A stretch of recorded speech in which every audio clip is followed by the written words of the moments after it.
Namun hal ini terjadi. Banyak sekali tanah-tanah masyarakat yang dibeli oleh perusahaan melewati calo-calo. Ya, ada kaki-kaki tangan mereka yang diutus oleh perusahaan. Dan itu tidak jarang juga melibatkan tokoh-tokoh, ya, seperti tokoh-tokoh adat ataupun orang-orang yang berpengaruh. Ya, jadi ini yang sangat kita sayangkan, hal ini bisa terjadi. Jadi saya berharap kepada pemerintah supaya melakukan evaluasi ulang terhadap perusahaan-perusahaan yang selama ini diduga mendiskriminasi masyarakat adat, yang selama ini diduga merampas tanah masyarakat dengan secara paksa, dengan memanipulasi data. Bukan hanya masyarakat yang dirugikan, perusahaan-perusahaan yang di luar dari konsensi ini, mereka juga, ya, negara juga dirugikan karena mereka tidak membayar pajak. Artinya negara sudah dirugikan. Bukan hanya masyarakat adat yang dirampas haknya yang dirugikan, tapi negara, karena mereka tidak membayar pajak. Artinya mereka boleh melenggang, ya, boleh eksis sedemikian rupa dengan dibungkus cara-cara yang licik untuk mengelabuhi pemerintah.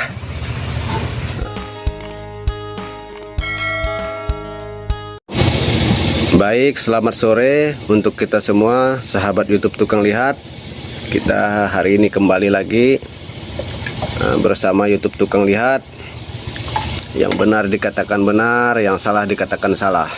Hari ini topik kita, pembahasan kita masih terkait konflik agraria yang selama ini sering terjadi hampir di setiap wilayah kabupaten provinsi yang ada tersebar di Pulau Kalimantan, khususnya Kalimantan Barat, ya. Banyak kasus-kasus agraria ini yang melibatkan konflik antar perusahaan dengan masyarakat, bahkan berakhir penembakan dan diskriminasi terhadap masyarakat adat. Yang kita mau bahas kali ini, persoalan ini sebenarnya kalau kita mau menarik benang merahnya itu, ya, tidak terlepas juga dari kebijakan pemerintah. Artinya kebijakan pemerintah kabupaten baik pun provinsi, sekaligus kebijakan pemerintah pusat. Namun persoalan ini kalau kita mau telusuri atau kita mau berbicara real dan jujur terkait perolehan lahan ataupun eksis ataupun tidak suatu perusahaan di wilayah tertentu, ya, itu tidak terlepas juga dari pengawasan tingkat kepala desa.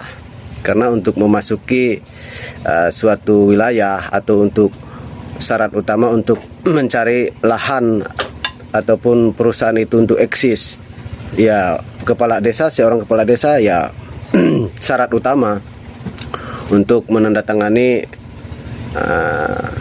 persyaratan yang diperlukan oleh perusahaan itu sendiri. Ya, artinya seorang kepala desa, dia harus mengetahui tapal batas wilayahnya itu di mana lahan masyarakat, di mana lahan adat, di mana wilayah hutan lindung dan lain-lain sebagainya. Jadi persoalan ini saya melihat konflik-konflik ini berawal dari kebijakan seorang kepala desa yang memiliki wewenang, yang memiliki hak ini, ya, apa namanya, hak otoritas, ya, untuk wilayahnya sendiri. Jadi selama ini kita melihat banyak sekali terjadi perampasan tanah masyarakat, kemudian ada juga tanah-tanah masyarakat yang tidak pernah di GRTT, namun tiba-tiba ketika masyarakat mau membuat SPT ataupun sertifikat, tiba-tiba tanahnya sudah dihagi oleh perusahaan.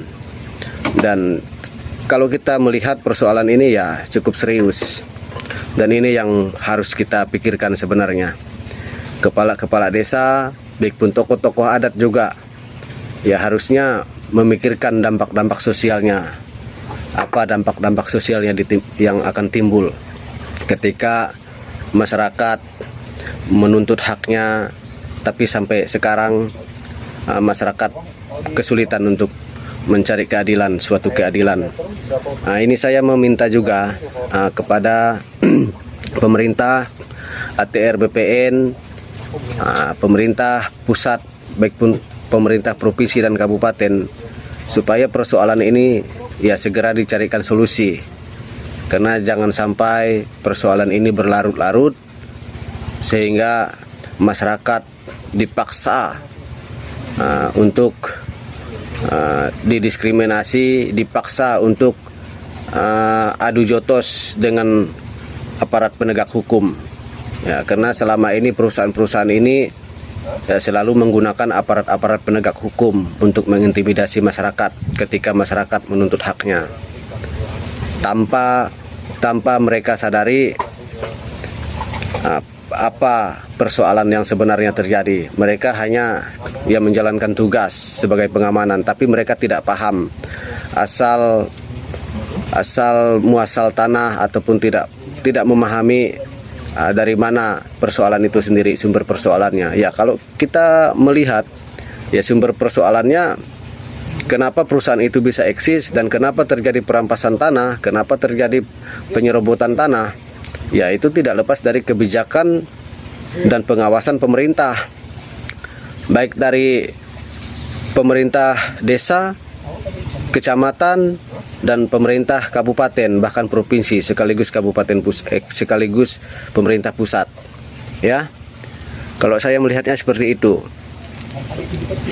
Dan sangat disayangkan selama ini persoalan ini terjadi. Namun dengan terjadinya persoalan ini, ya pemerintah seolah-olah tidak tahu, seolah-olah menutup mata, seperti lempar batu sembunyi tangan.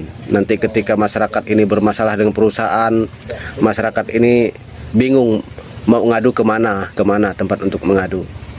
Jadi sekarang ini untuk rakyat kita, masyarakat kita yang tanahnya diserobot, yang dirampas oleh perusahaan, sangat kesulitan untuk mencari solusi. Ya, jadi saya meminta kepada pemerintah, khususnya pemerintah kabupaten, provinsi, dan pemerintah pusat, segeralah untuk membenahi, mengevaluasi persoalan ini supaya tidak ada lagi konflik-konflik tanah, tidak ada lagi perusahaan-perusahaan yang nakal yang selama ini diduga dengan sengaja merampas, menyerobot tanah masyarakat.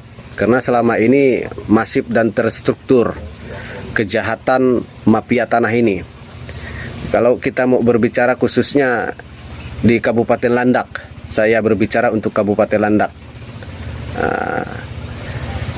Jadi aksi-aksi mafia tanah ini ya cukup cerdik mereka. Harusnya perusahaan itu, kalau kita mau merujuk ke peraturan 3 menteri, perusahaan itu dilarang untuk membeli tanah masyarakat. Perusahaan tidak diperbolehkan untuk membeli tanah masyarakat, apapun alasannya, apapun dalilnya. Perusahaan itu hanya diberikan HGU, HGB, baik pun kontrak. Artinya tidak ada undang-undang yang membenarkan jika suatu perusahaan membeli tanah masyarakat. Namun hal ini terjadi. Banyak sekali tanah-tanah masyarakat yang dibeli oleh perusahaan melewati calo-calo. Ya, ada kaki-kaki tangan mereka yang diutus oleh perusahaan, dan itu tidak jarang juga melibatkan tokoh-tokoh, ya seperti tokoh-tokoh adat ataupun orang-orang yang berpengaruh. Ya, jadi ini yang sangat kita sayangkan, hal ini bisa terjadi. Jadi saya berharap kepada pemerintah supaya melakukan evaluasi ulang terhadap perusahaan-perusahaan yang selama ini diduga mendiskriminasi masyarakat adat, yang selama ini diduga merampas tanah masyarakat dengan secara paksa, dengan memanipulasi data. Bukan hanya masyarakat yang dirugikan, perusahaan-perusahaan yang di luar dari konsensi ini, mereka juga negara juga dirugikan karena mereka tidak membayar pajak. Artinya negara sudah dirugikan. bukan hanya masyarakat adat yang dirampas haknya yang dirugikan, tapi negara, karena mereka tidak membayar pajak. Artinya mereka boleh melenggang, ya boleh eksis sedemikian rupa dengan dibungkus cara-cara yang licik untuk mengelabuhi pemerintah, dengan mengatasnamakan masyarakat, dan modusnya mereka mengatasnamakan koperasi. Tetapi koperasi itu ya kita tidak tahu juga. Jadi apakah koperasinya itu legal ataupun tidak. Jadi mereka itu modus kejahatan yang mereka gunakan ya seperti itu, seolah-olah mereka atas nama koperasi. Tapi setahu saya itu semua hanya akal-akalan mereka saja. Jadi ini juga tidak terlepas juga dari tokoh-tokoh adat. Seharusnya tokoh-tokoh adat kita, khususnya tokoh-tokoh adat Dayak, betul-betul mau memperjuangkan hak masyarakat adat. Seorang tokoh adat ya harus tahu juga persoalan tugas dan fungsi mereka. Tokoh adat itu berdiri atas nama masyarakat adat, khususnya untuk tokoh adat Dayak. Mereka dibentuk atas nama kepentingan masyarakat Dayak, bukan atas nama kepentingan pribadi mereka. Jadi kita melihat kinerja tokoh-tokoh adat kita sekarang ini, ya mereka sepertinya cari aman dan seolah-olah tidak tahu persoalan. Ketika masyarakat adat dibenturkan oleh perusahaan, konflik dengan perusahaan, mereka diam dan tidak mencarikan solusi. Ini yang sangat kita sesalkan, dan saya secara pribadi sangat kecewa juga melihat tokoh-tokoh adat kita sudah terkontaminasi, sudah dikendalikan oleh perusahaan. Jadi saya berharap kepada Presiden Dayak, Bapak Cornelis sebagai tokoh Dayak, Presiden Dayak, supaya membicarakan hal ini. Kalau memang ada oknum-oknum yang selama ini mengaku mengatasnamakan dirinya tokoh adat, tapi mereka tidak mau pernah peduli dengan konflik-konflik yang dialami oleh masyarakat adat, ya saya pikir Pak perlu dievaluasi. Ya kalau memang mereka ini sudah tidak mampu lagi menjalankan tugas dan fungsi mereka sebagai tokoh adat, ya lebih baik mengundurkan diri, karena saya pikir masih banyak tokoh-tokoh kita yang masih mau bekerja untuk masyarakat adat itu sendiri. Itu harapan saya kepada Bapak Cornelis sebagai Presiden Dayak dan sebagai lembaga adat tertinggi Dayak, yaitu MADN. Saya juga mengharapkan kebijakan, adanya action, adanya respon terhadap konflik-konflik agraria, konflik-konflik masyarakat dengan perusahaan. Saya berharap juga kepada MADN supaya jangan sampai hal ini dibiarkan. Jangan sampai masyarakat ini didiskriminasi, jangan sampai masyarakat ini ditindas di tanahnya sendiri ketika mencari keadilan. Ini yang perlu kita pikirkan. Jadi Anda sebagai tokoh adat, sebagai MADN, tugas Anda itu ya melindungi tanah adat, hutan adat, dan hukum adat, bukan kepentingan Anda sendiri.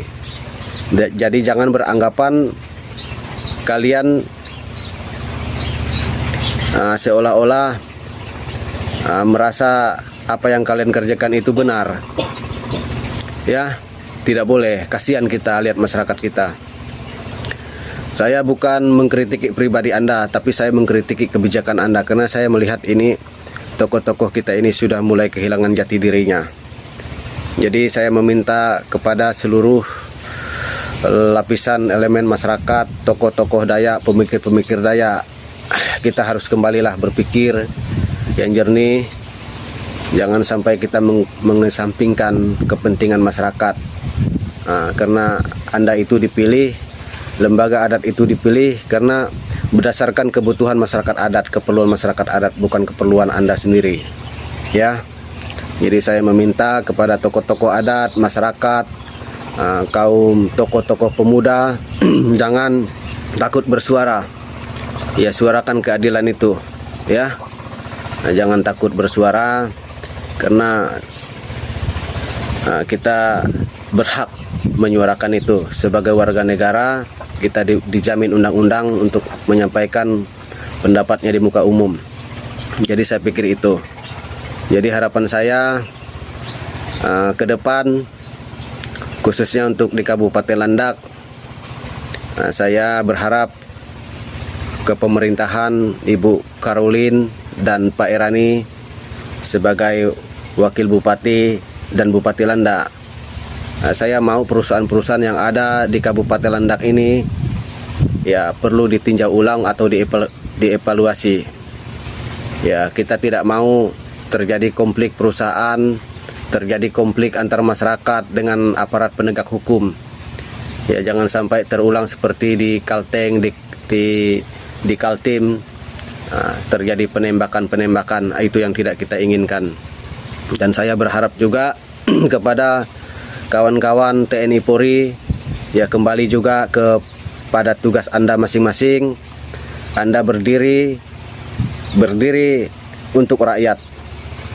Anda bertugas untuk rakyat, untuk melindungi rakyat, bukan untuk melindungi perusahaan. Jadi saya sebagai rakyat kecil, saya masih berharap ada polisi-polisi yang baik, ada TNI yang baik, yang masih peduli, yang masih mau bekerja untuk memperjuangkan, untuk melindungi masyarakat. Bukan saya menyerang institusi, ya. Saya tidak menyerang institusi TNI Polri, tidak. Tapi saya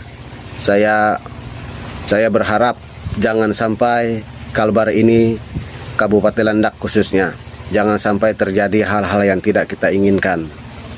Jangan sampai aparat penegak hukum dibenturkan dengan masyarakat, karena TNI ada, Polri ada, itu semua berasal dari rakyat, ya, dari rakyat dan untuk rakyat. Ya, Anda itu dibentuk untuk melindungi rakyat.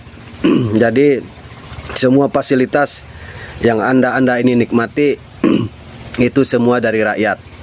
Jadi saya sebagai rakyat, saya berhak untuk meminta dan menghimbau, untuk mengingatkan supaya kita tetap kembali kepada tugas dan fungsi kita masing-masing. Itu saja titip pesan saya kepada Bapak Presiden Prabowo Subianto. Saya mendukung penuh dengan apa program Bapak yang selama ini Bapak kerjakan. Semoga 5 tahun yang akan datang negara ini semakin maju, ekonominya semakin bertumbuh, keadilan semakin ditegakkan di NKRI tanpa pandang bulu. Saya berharap kepada Presiden Prabowo Subianto segera untuk melakukan tugas dan fungsinya sebagai kepala negara, sebagai presiden yang bijaksana, yang arif, yang lebih mengutamakan kepentingan masyarakat. Semoga kemajuan negara Kesatuan Republik Indonesia ini semakin hebat, semakin diakui dunia. Terima kasih. Mungkin ini pesan-pesan saya. Saya akhiri. Adil Kak Tarilno, Bacuramin Kak Saruga, Basengat Kak Jubata. Arus.